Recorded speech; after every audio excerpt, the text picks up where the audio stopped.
It's a once in a lifetime chance. Who rule the world? Gotta see who rule the world.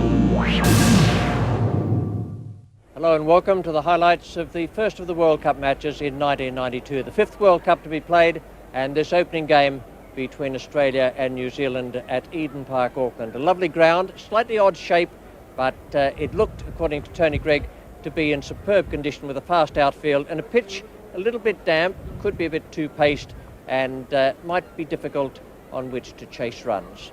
Martin Crowe, the New Zealand captain, won the toss and decided to bat. These are the team cards. First of all, the Australians, Alan Border leading, Geoffrey Marsh, the vice-captain, Dean Jones, and Mark Waugh, Tom Moody, Steve Waugh, Ian Healy, Peter Taylor. There's Craig McDermott and Bruce Reid, and Mark Taylor is the 12th man. And New Zealand have sprung a surprise. They're talking about having Rod Latham in at number one with John Wright, the experienced player. Latham is a very good all-rounder, strikes the ball very hard.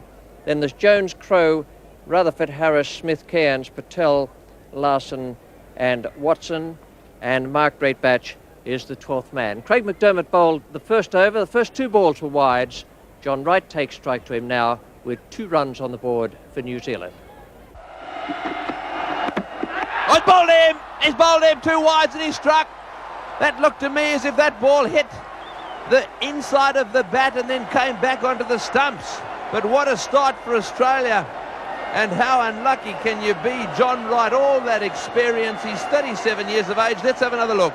Yes, the 2 wide, he exposed his leg stump. It must have hit the glove or the bat handle and come straight back onto the leg stump. McDermott can't believe his luck, and it's a great breakthrough.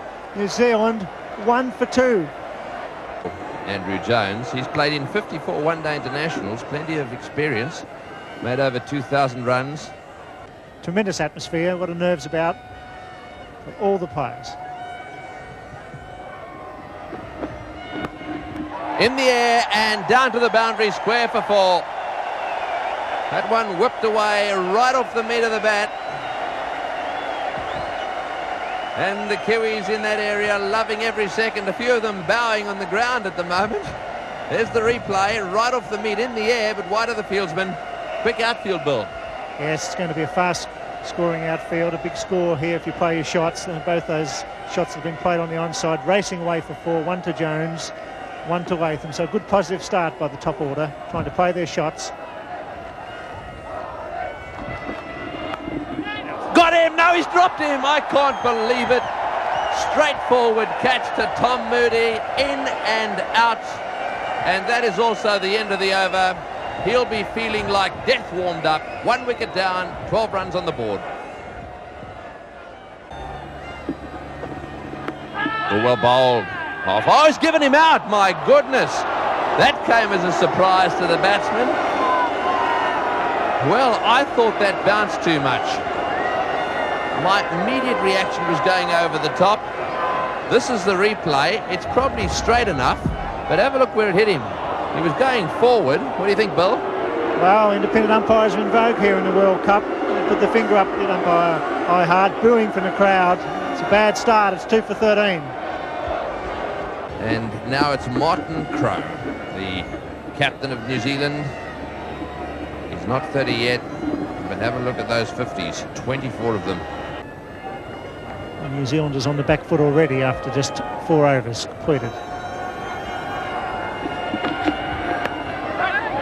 That goes flying away towards square leg and well fielded. Did it go through him? No, it's not been well fielded. It's managed to sneak underneath the outstretched arm of Reid and into the fence just behind square down at in front of that big stand in the west side of the ground. Have a look at this. It's a bit slow going down, Bruce Reid, probably just looking after himself at the early stages of the World Cup. And big Tom Moody is being brought into the attack. Good shot. Already cracked it away, took full advantage of the shortness of the ball. And that's a fine shot for 4. It was a fine shot, and not only that, but it has kept the New Zealand scoring rate up. They've been scoring quite briskly, even though they've lost the 2 wickets. It's a very fast outfield. That's a good shot. just pushed it down the ground, and that's one of the short boundaries that Richie Benaud was referring to earlier. And the outfield very fast indeed, and really just a push drive by Martin Crowe, getting in 4. It's been a good performance from New Zealand. They're past the 50 mark, and we're not up to the end of the 15th over yet.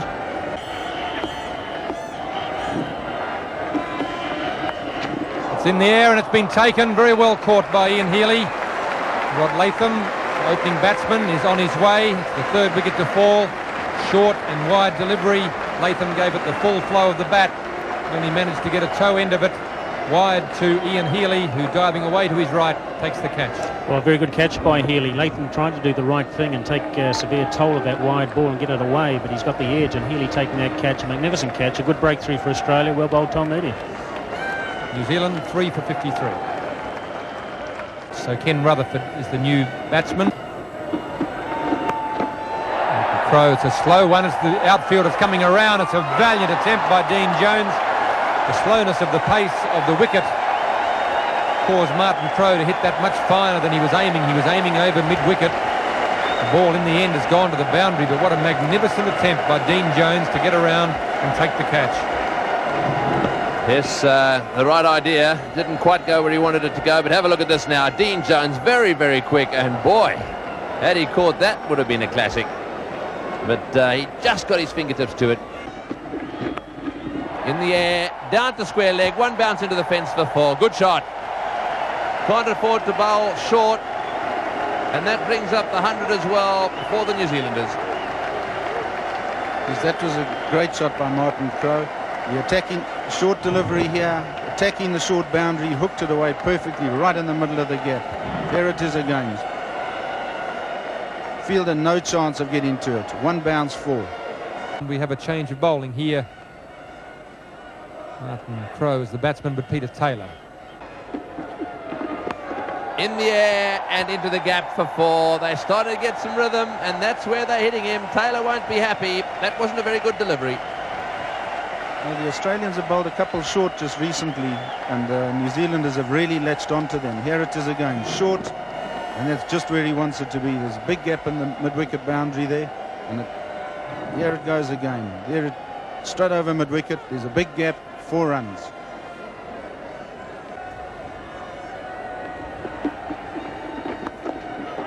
Once again a short delivery, and once again into the fence it goes. So that one goes smashing into the fence, and that brings up Crowe's 50.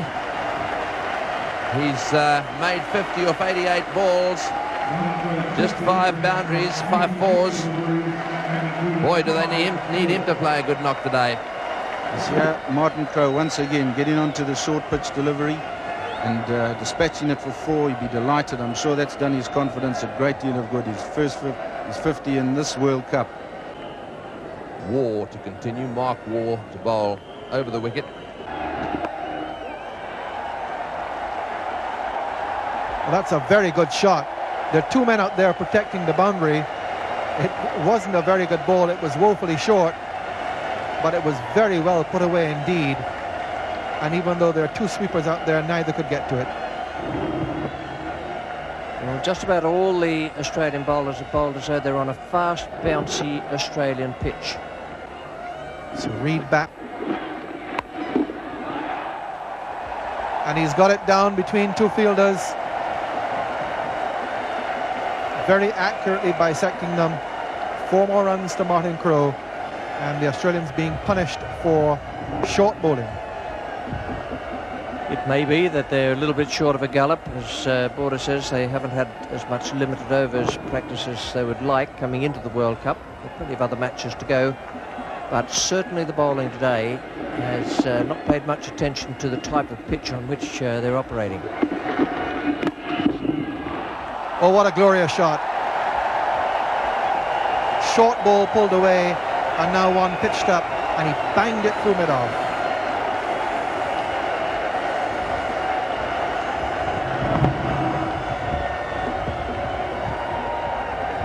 Just the sort of classic stroke you would have in a textbook or on a video showing you how to play the off drive. So here's Mark Waugh. And trying to compensate for the short bowling over pitches, and is put away for another boundary. So runs really streaming here for New Zealand now. We've had 14 off the last 7 deliveries, and that's a half century for Ken Rutherford. And a lot of his runs have come in that area from point to round to the gully area. That could be safe. It'll be a good catch if they get it. Border made the ground, but couldn't get himself into position. Very difficult chance, but that's 2 the Australians have put out today. First Tom Moody, and now the skipper Alan Border. Apart from anything else, he had the umpire to consider as well, although I'm not sure if he got the figure of Kaiser Hyatt in the corner of his eye. It'll be close, very close, he's out! Oh, great piece of fielding. Mark Waugh coming in. It was always going to be close. It must have been a photo finish. Rutherford, after a great innings, is found short by Waugh coming in. The underarm was one stump, and he made it. Yes, here's the replay. Just push, Crowe just drops it down there, and Mark is right in there, direct hit on the stumps, and hardly in the picture. Yes, a great bit of fielding there. Australia really did need that run out. 57 runs and 71 balls. Great performance by Rutherford. Chris Harris, just 22 years of age, very nervous and keyed up in front of this big crowd. It's going to be Peter Taylor coming back into the attack. He gets a nice deflection, bad ball, he gets it away fine, it could go all the way down the hill. Marsh is coming around, he won't get there. Well, Harris picks up 6 runs, a good over. 4 for 178.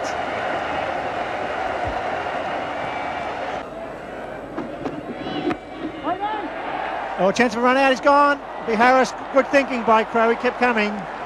Once again it's Border at cover position, makes a great save. Another run out, this time Chris Harris. Harris pushed it into the covers. There you see the replay. Pushed it into the covers. Crowe set off. He thought it had beaten Alan Border, but a magnificent save by Alan Border there.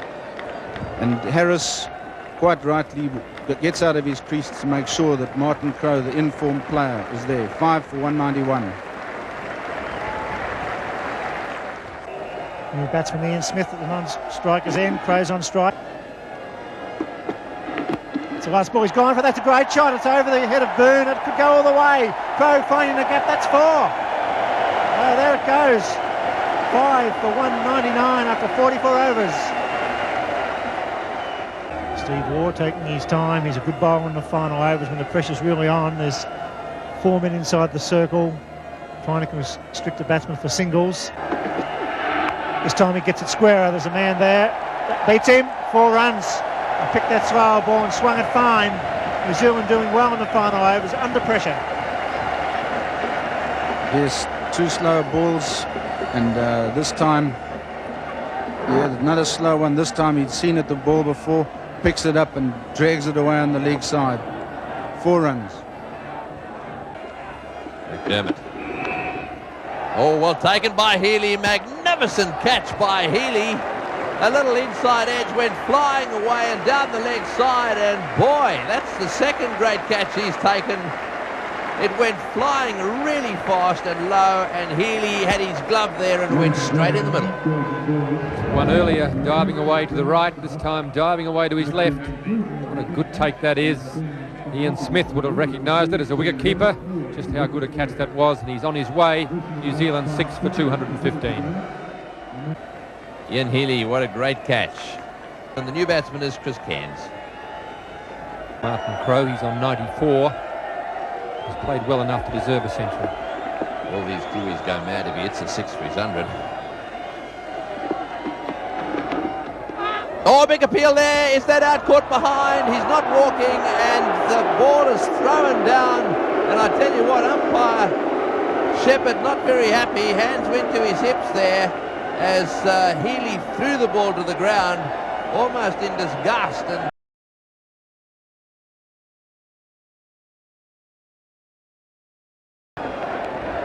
and Healy not very happy with the decision. Again, McDermott. Bowling to Crowe. Oh, good shot. Magnificent pull shot. Right off the meat of the bat. And he moves on to 98.